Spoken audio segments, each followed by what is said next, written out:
Get off my property! The shout echoed across the barren field. Men in black suits marched forward, crushing the dirt. They held up papers, voices cold. CEO Rossi purchased this land. Jack Turner, single dad veteran, arms scarred from battle, blocked the gate. Behind him, an old wooden house and a small boy trembling. Leave immediately, the lead agent demanded. Jack clenched his fists. This is my land. One agent lunged forward. Jack shoved him down. The air crackled with tension, violence ready to explode. No one knew the CEO who sent them was about to change everything. Jack Turner, 38 years old, former Marine, discharged after a combat injury that left his left leg scarred and his right shoulder permanently damaged, returned home to keep his father's small farm from disappearing into corporate hands. He lived with his son Ben, 9 years old, an innocent but sensitive boy who often wrote little encouragement notes and slipped them into his dad's pockets. The most recent one said simply, "Dad, don't give up." The farm was dry, the barn was collapsing, the irrigation system hadn't worked in 5 years, but it held every memory of his family, every moment that had shaped who Jack was before the war changed him.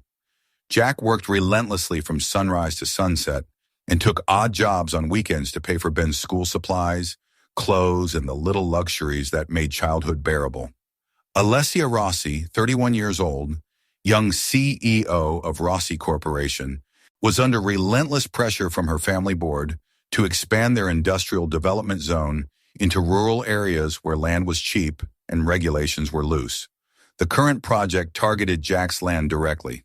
It was a small piece of property, barely 12 acres, but it was positioned at a critical junction that would make or break the entire development plan's access routes. Her security team arrived one gray morning to deliver eviction papers and orders to vacate within 72 hours. Jack stood at the gate, blocking their path with his body. "Get off my property!" A security guard in an expensive suit shoved a thick contract in his face. "CEO Rossi has already purchased this land through legal channels. You're trespassing now." Jack's voice was thunder rolling across the field. "This is my land, my father's land before me." He pushed the lead guard backward with both hands. The man stumbled and fell hard into the dust, his suit jacket tearing. Inside the house, Ben panicked when he heard the shouting, calling out from the window. "Dad! Dad, what's happening?" A piece of paper Ben had written that morning, one of his encouragement notes, fell from Jack's shirt pocket and drifted to the ground like a wounded bird. Allesia Rossi stepped out of her black SUV parked at the edge of the property, surveying the chaos she'd created with a single signature on acquisition papers. She walked forward in her designer heels, bent down gracefully, and picked up the small note. The words "Dad, don't give up" were written in crayon, the letters uneven but determined. Something inside Alessia's chest cracked open. For years, she'd been signing papers that displaced families, demolished homes, cleared land for profit margins and shareholder returns. But she'd never actually seen the handwriting of a child begging his father to stay strong against her company. "Ma'am, should we proceed with physical removal?" the guard asked, dusting dirt from his torn jacket. Allesia stared at the note, then at the worn farmhouse with its peeling paint, then at the scarred veteran standing his ground like he was still defending a position in combat. "No," she said quietly, her voice barely audible. "Not today." The security team looked confused, exchanging glances. "But ma'am, the timeline for Phase 1 construction—" "I said not today." Her voice turned sharp, commanding. "Everyone back to the vehicles, now."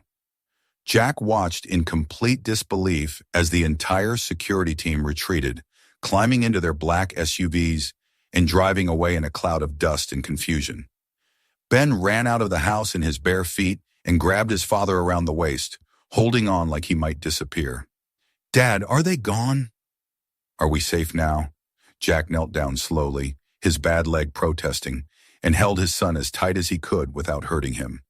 "For now, buddy. For now we're safe." Through the tinted window of her SUV, Allesia watched them holding each other in front of that house that was barely standing. That would probably collapse in the next strong storm. She looked down at the note clutched in her hand again. "Dad, don't give up." Something inside her chest twisted so painfully she almost gasped.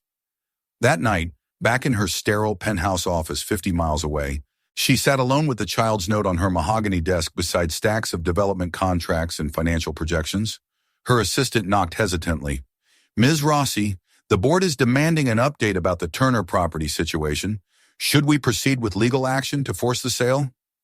Allesia stared at the crayon letters. "No, I need to handle this situation personally." "Personally? But ma'am, you never handle acquisitions personally." "I know what I never do," Allesia interrupted. "This time is different."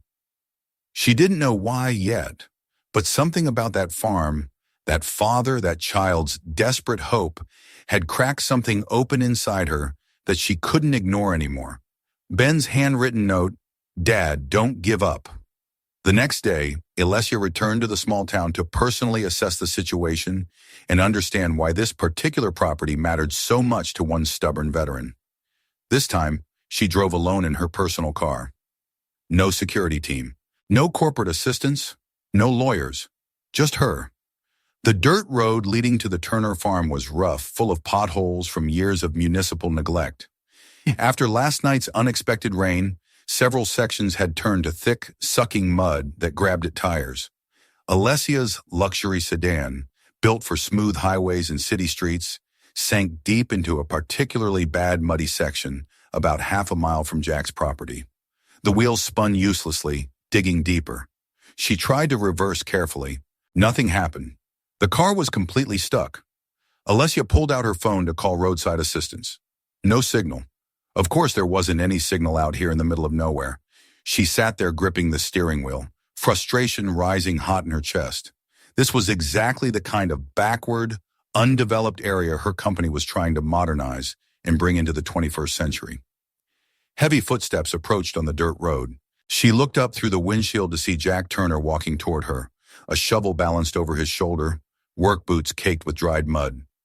He stopped when he recognized her expensive car, his expression completely unreadable. For a long, tense moment, they just stared at each other through the windshield, neither moving. Then, without saying a single word, Jack set down his shovel and began digging around her wheels with strong, efficient movements. Allesia opened her car door, struggling not to sink her designer heels into the mud. "I can call a tow truck when I get signal. You don't have to help me." "No signal out here for about 5 miles in any direction," Jack said flatly, not looking at her face, focused on his work. "And nearest tow company is 40 miles away in the county seat. You'd be waiting till nightfall, maybe longer." He dug methodically, his movements practiced and efficient from years of manual labor. Mud covered his worn jeans and work boots, splattered up his forearms. Allesia stood awkwardly to the side, her expensive heels sinking slowly into the soft ground with each small movement. "Why are you helping me after what happened yesterday?" Jack wedged flat rocks under her tires for traction. "Road's dangerous when it's like this, especially for city people who don't know how to handle it. Don't matter who you are or what you're trying to take from me." 20 minutes of hard work later, he dug out enough mud and positioned enough rocks for her tires to grip. "Get back in and reverse slowly, very slowly, when I push from behind." Allesia climbed back into the driver's seat, her heart pounding for reasons she didn't fully understand. She followed his shouted instructions, and with Jack pushing hard from behind, the car finally broke free with a sucking sound. She stepped out again, breathless and shaking slightly. "Thank you. I genuinely don't understand why you'd help me after everything." Jack wiped his muddy hands on his already dirty jeans. "Because it's the right thing to do. Unlike trying to steal someone's home with legal paperwork and armed security." The words hit hard and direct, but Allesia forced herself not to look away from his steady gaze. "I wanted to hear from you directly, in your own words." "Why won't you sell? My company is offering 3 times the assessed market value." Jack's jaw tightened visibly. "Because some things in this world aren't for sale at any price." He started walking back toward his farm with long strides. After a brief moment of hesitation, Allesia followed him, her heels clicking awkwardly on the uneven, rocky ground. Jack led her along the edge of his property, pointing to things she'd never noticed from her air-conditioned SUV or the satellite images in development planning documents. "My grandfather built that fence with his own hands in 1942. My father carved our family names into that oak tree when I was Ben's exact age. He pointed to faded letters carved deep into old wood. My wife, Sarah, is buried under those 3 oak trees by the hill. Alessia's breath caught sharp in her throat. I didn't know. I'm so sorry. Of course you didn't know any of that. Jack's voice wasn't angry anymore, just bone-deep tired. You just looked at a zoning map and saw empty space to fill with concrete and profit margins? He led her to a small memorial garden near the side of the house, carefully maintained. Photos in weathered frames protected by glass, military dog tags hanging from a wooden post, an American flag folded in a triangular case. I promised my son on his mother's grave that this home would never disappear, that he'd always have roots somewhere, something solid and permanent when everything else in life goes wrong and falls apart. Before Allesia could respond, Ben ran out from the house, holding a paper plate with something burned and uneven on it. Dad, I made cookies for after lunch. Oh, you have a visitor again. He looked at Allesia with wide, curious brown eyes. Are you the lady from yesterday? The one with all the scary men? Allesia knelt down to his level carefully. I am. I'm very sorry if we frightened you. Ben offered her the plate with both hands. Dad says we should be kind to everyone, even if they're not kind first. Want to try one? They're a little burnt on the bottom, but I tried really hard to make them good. Allesia took a cookie with trembling fingers. The burnt, uneven pastry tasted like ashen sugar and a child's earnest effort. Tears filled her eyes despite her best efforts to hold them back. When was the last time someone had offered her something made with such pure, honest effort, expecting nothing in return? It's perfect, she whispered, her voice breaking. Thank you so much, Ben. Before she left an hour later, Ben ran back into the house and returned with a crayon drawing on construction paper. 3 stick figures standing on a green field under a yellow sun, labels underneath in careful letters. Dad, me, and a 3rd figure with long hair labeled, Nice Lady Who Came Back. That's you, Ben said shyly, holding it out. You came back to visit us. That means you're nice. Allesia accepted the drawing with both hands like it was made of gold. In her boardroom, she negotiated million-dollar deals without her heart rate changing. But this simple child's drawing completely shattered every wall she'd built. Ben's crayon drawing of 3 figures on the farm. The media caught wind of CEO Rossi visiting a poor farm property alone, without security or lawyers. The story spread through business news like wildfire. Headlines screamed across financial websites. Billionaire CEO abandons major development, and Rossi Corp in crisis over single farm property. The Rossi family was absolutely furious. At the emergency family board meeting, they tore into Allesia with vicious precision. You're making us look weak and indecisive, her uncle shouted, slamming his fist on the conference table. Sentiment and feelings have absolutely no place in business decisions. Marco Rossi, her ambitious older cousin who'd always wanted the CEO position, leaned forward with barely contained rage. One stubborn veteran and his brat kid are costing us millions in delays and holding up the entire development timeline. This is completely unacceptable. Allesia stood her ground despite her shaking hands. That's not just one stubborn veteran. That's a father fighting to keep his promise to his son. That's a man protecting his home. Since when do you care about promises to children? Marco sneered viciously. You've never cared about displaced families before. You've signed dozens of these acquisitions. Maybe I should have cared before now, Allesia said quietly, but her voice carried through the room. Maybe I was wrong. That night, Marco decided to take matters into his own hands without board approval. He gathered a much larger security team, 12 men instead of 4, and headed directly to the Turner farm to force the issue. Jack was repairing the broken porch railing with salvaged wood when 6 black SUVs rolled aggressively up his long driveway, engines loud and threatening. Ben grabbed his father's arm hard, trembling all over. Dad, they're back! There's so many of them this time. Jack straightened slowly, his jaw set firm and his eyes hard. Go inside right now, Ben. Lock the door from the inside. But Dad, I'm scared. Now, son, do what I say. Ben ran inside on shaking legs, watching through the window with terrified eyes as his father faced down the vehicles alone. Marco stepped out of the lead vehicle confidently, flanked by a dozen large security guards in tactical gear. Mr. Turner, I'm Marco Rossi, Interim Operations Director. I'm here to resolve the situation once and for all today.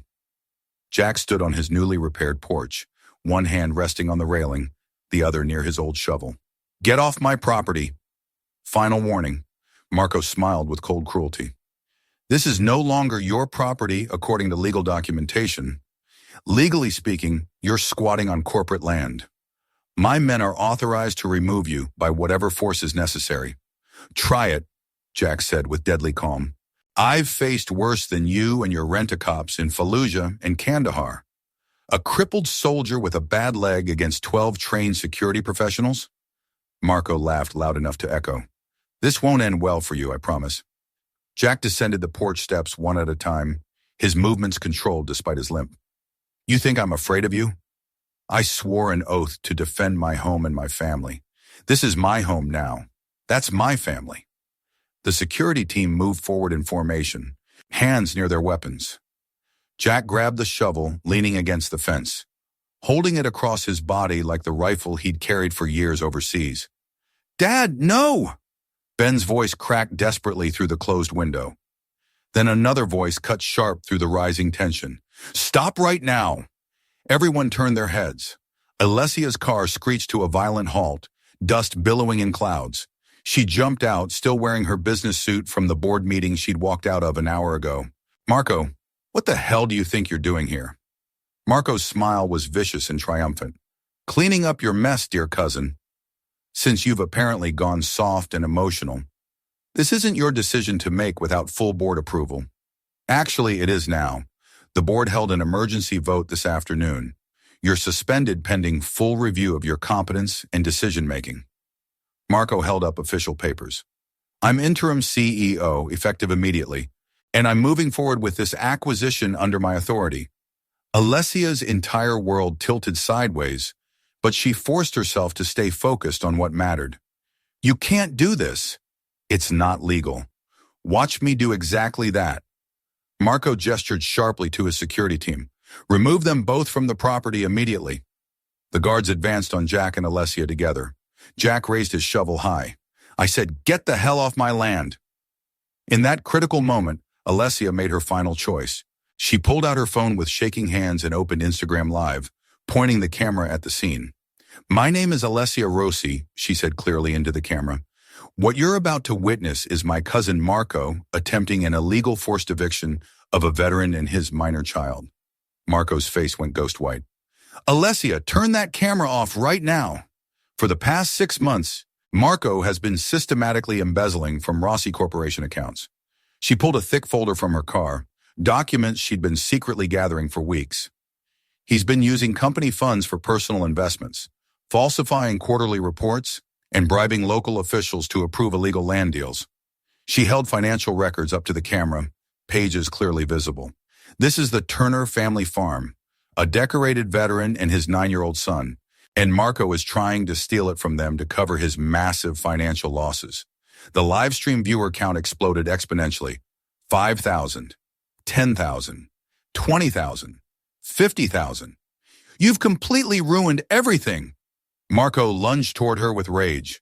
Jack moved faster despite his injured leg, stepping between them and shoving Marco back hard. Don't you dare touch her! Sirens wailed in the distance, growing rapidly louder. Multiple viewers had called the police. Marco's security team backed away slowly, realizing they were all being recorded committing crimes on livestream. 3 police cars and a sheriff's vehicle pulled up the driveway fast. Marco tried to run for his SUV, but Jack tackled him to the ground with the efficiency and brutality of his military training, holding him down with a knee in his back. Stay down and don't move, Jack growled. Police officers surrounded them quickly. Marco Rossi, you're under arrest for fraud, embezzlement, attempted illegal eviction, and conspiracy. As they handcuffed Marco roughly, he spat at Allesia with pure hatred. You've destroyed the family name forever. No, Allesia said, her voice steady despite her shaking hands. I'm finally saving it from people like you. The police took Marco away. Over 70,000 people had watched the live stream. Alessia's live stream exposing Marco's crimes. 3 months after the confrontation, The board of directors, under enormous pressure from shareholders and devastating public opinion, reinstated Allesia as CEO with even more authority and autonomy than she'd had before. Her first official act in her restored position was to permanently cancel the Industrial Development Project. Her second act was to establish the Rossi Foundation for Veterans and Rural Community Development, funded by Marco's seized assets. Jack's farm became the foundation's pilot site and showcase project. Using foundation funds and volunteer labor, they repaired the house completely, rebuilt the barn, fixed the broken irrigation system, and planted new drought-resistant crops. But Allesia didn't just write checks and attend ribbon-cutting ceremonies. She showed up every single weekend in jeans and work boots, planting seedlings beside Jack and Ben, getting dirt under her manicured nails. The media couldn't get enough of the story. Billionaire CEO trades boardroom for barn, and from hostile takeover to hostile takeover of hearts. But Allesia didn't care about the headlines or publicity anymore. She cared about the feeling of dirt under her fingernails and the sound of Ben's laughter when they worked together to scare crows away from the seedlings. Ben created a new drawing every single week. The latest masterpiece showed all three of them standing in a bright green field, the farmhouse repaired and beautiful behind them, a rainbow overhead. Allesia had it professionally framed in museum-quality materials and hung it prominently in her CEO office, replacing the cold, imposing family portrait that had dominated the space for 3 generations. Her executive team was completely baffled by the change. Her competitors whispered viciously that she'd had a breakdown. But the company's public reputation soared to all-time highs, and ethical investment firms began reaching out with major partnership proposals. Jack was genuinely shocked the first time he saw the former CEO of a multi-billion-dollar corporation laughing while trying unsuccessfully to fix a broken chicken coop. "You know you're absolutely terrible at this, right?" he said, watching her hammer a board at completely the wrong angle, nails bending. "I'm learning new skills," Allesia protested, laughing at herself. "Not all of us grew up on working farms. That's very clearly obvious." But Jack was smiling genuinely, and the sight of his rare smile made Alessia's heart skip beats. Dinners at the farmhouse became a regular weekly tradition. Simple meals, beef stew and cornbread. Nothing fancy or expensive, but they were filled with real laughter and honest conversation, and something Allesia had never experienced in her sterile downtown penthouse. Family. This felt like actual family. One quiet evening, Ben approached Allesia while she was washing dishes at the old sink. "Can I ask you something important?" "Of course, sweetheart. Anything you want." "Are you going to leave eventually? Go back to the city and forget about us?" Allesia dried her hands carefully on a towel and knelt down to his eye level. "Why would you think that?" "Because everyone always leaves." Ben's eyes filled with tears that he tried to blink away. "My mom left when I was little. My grandparents died. Everyone always leaves eventually." Alessia's heart shattered into pieces. She pulled Ben into a tight hug. "Listen to me very carefully. I'm not going anywhere unless you want me to go. I promise you that with everything I am." "Really promise? Like a real, true promise?" "The most real promise I've ever made in my entire life." Ben hugged her desperately tight. "I don't want you to ever leave. Ever. Then I'll stay forever." Jack watched from the kitchen doorway, his eyes bright with emotion he'd been holding back for weeks, maybe months. Later that night, after Ben finally fell asleep, Jack and Allesia sat together on the porch in the cool night air, listening to crickets and watching fireflies. "You've completely changed my life," Jack said quietly. "You've given me hope again that good things can still happen." "You changed mine first," Allesia replied honestly. "You reminded me what actually matters in life, what's truly worth fighting for." They sat in comfortable silence, just existing together. "Stay," Jack said suddenly, turning to face her. "Not just for Ben. For me, too. Stay for me." Allesia turned to look at him directly, her breath catching. "Are you sure?" "I'm still figuring out who I am outside that boardroom and corporate world. Then figure it out here. With us." Jack reached for her hand carefully. "If you want to." Allesia laced her fingers through his calloused ones. "I want to more than anything." Together the next day, they planted a young oak tree in the backyard, a living symbol of new growth and new beginnings and putting down permanent roots. As Allesia patted down the soil around the small sapling, she whispered, "Maybe this is where I was always meant to be." Jack stood beside her, his hand on her shoulder. "Not where you were meant to be, where you chose to be, and that's even better." Framed drawing in CEO office. Oak tree planted together. 6 months after that confrontation in the driveway that changed everything. Morning sunlight poured golden across the farm. The fields were green and healthy now, crops growing strong and tall. The house had been completely repaired, freshly painted, brought fully back to life. Allesia stood in the vegetable garden with Ben, both of them watering the tomatoes and peppers they'd planted together months ago, now heavy with fruit. She wore simple jeans and one of Jack's old flannel shirts that was too big for her, her expensive designer clothes gathering dust in her city penthouse closet that she rarely visited anymore. Inside the farmhouse kitchen, Jack prepared breakfast for his family. Slightly burnt toast, scrambled eggs with cheese, coffee that was too strong. Nothing fancy, nothing perfect, nothing like a restaurant, but it was real and honest, and it was theirs. Ben carried his plate of latest burnt cookies to the table, his most recent baking attempt. "I made these for everyone. I think they're better this time." Allesia took one and bit in, managing not to wince too obviously at the still charred taste. "Best cookies in the entire world, getting better every time." Jack laughed warmly. "You're still a terrible liar, but we love you for trying." On the kitchen wall hung Ben's newest and most precious drawing, pride of place in a handmade wooden frame Jack had crafted. 3 figures holding hands in a line, labels underneath in Ben's improving handwriting, Dad, Ben, and Mom. Alessia's eyes filled with happy tears every single time she saw that word. "Mom." She reached into her jeans pocket and pulled out a small velvet box. Inside was the Rossi family ring, a massive diamond worth more than this entire farm and all its land combined. She set it carefully on the breakfast table. Then she slowly removed her Cartier watch, her pearl earrings that had been her grandmother's, her gold bracelet, all the armor and symbols of her old life.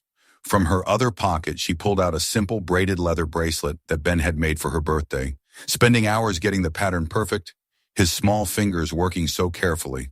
She tied it around her wrist with deliberate, careful fingers. Jack watched, slightly confused. "What are you doing?" "Choosing," Allesia said with absolute clarity. "I'm choosing what actually matters in life." She pushed the expensive jewelry across the table toward the velvet box. "This is my past. Beautiful, cold, empty, meaningless. I'm donating all of it to the foundation. Let it help people who actually need it." She touched the leather bracelet gently. "This is my future. Simple, handmade, full of love and meaning. Full of everything that truly matters." Jack took her hand in his. "Are you absolutely sure?" "No regrets at all.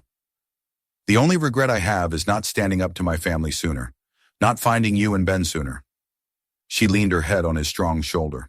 "Family isn't where you're born or what last name you carry.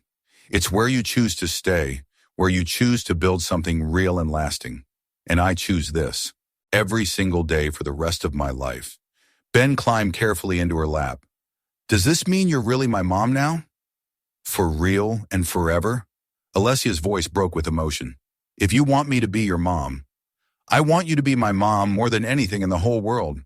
Then I'm your mom, forever and always, and nothing will change that." Ben threw his small arms around her neck, squeezing tight with all his strength. Jack wrapped his strong arms around both of them, his whole family, his entire heart and world.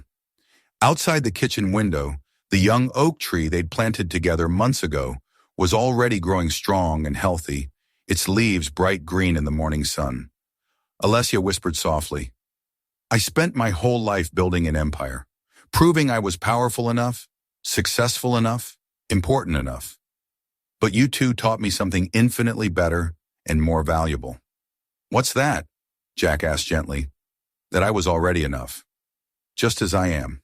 Just by being here, being present, being real." Ben hugged them both even tighter. "We love you so much, Mom. I love you both more than all the words in every language." The morning light grew brighter and warmer, filling the farmhouse kitchen with golden warmth and the promise of a beautiful day ahead. A scarred veteran who'd fought for his home and won. A CEO who'd found her courage in a child's crayon drawings. A little boy who'd reminded them both what family really means. They weren't perfect. The farm still had bad seasons and hard times. Money was still occasionally tight. Challenges and obstacles still waited around corners. But they faced absolutely everything together now. Jack had taught Allesia about roots, standing your ground, and fighting for what matters. Allesia had taught Jack that it was okay to accept help and let someone into your heart again. And Ben had taught them both that love doesn't require perfection or wealth, just presence and truth. Outside in the field where security guards had once threatened violence and forced removal, wildflowers now grew in beautiful, chaotic abundance, painting the ground with color. Sometimes the best things in life aren't planned in boardrooms or purchased with money. Sometimes they're just chosen, day after day after day, with courage and hope and love, and that made all the difference in the world.